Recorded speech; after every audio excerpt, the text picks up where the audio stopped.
इसका recording studio Ekangar सराय।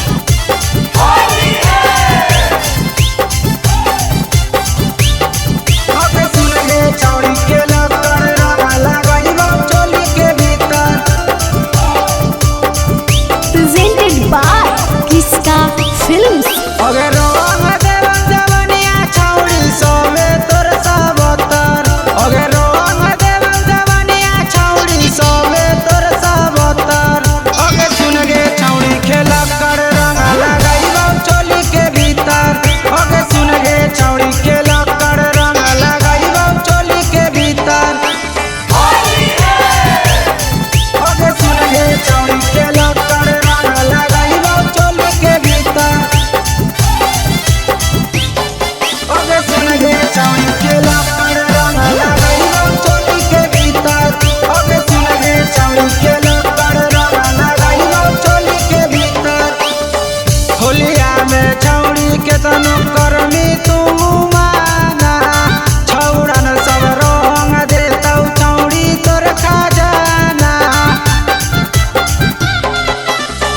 होलिया में छौड़ी केतनो करमी तू माना, छौड़न सब रंग देतौ छौड़ी तोर खजाना।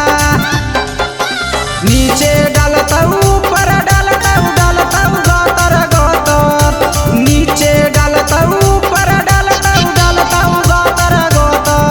ओके सुन गे छौड़ी खेल कर रंग लगाइबौ चोली के भीतर। ओके सुन गे छौड़ी खेल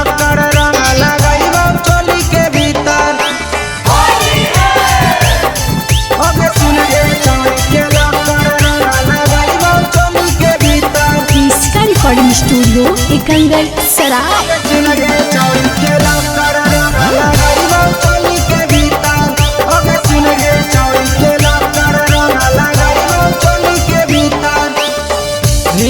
चंदना छौड़ी पीले हकौ गांजा, होलिया में छौड़ी तोरा से ले लेतौ माजा।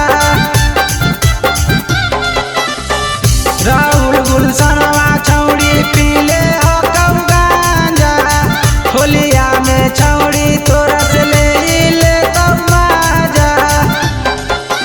नीचे के सामनवा दुनिया को देतौ पवित्र, नीचे के सामनवा सोनिया को देतौ पवित्र।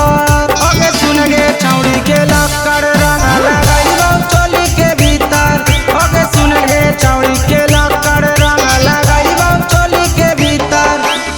इसका रिकॉर्डिंग स्टूडियो एकंगर सराय।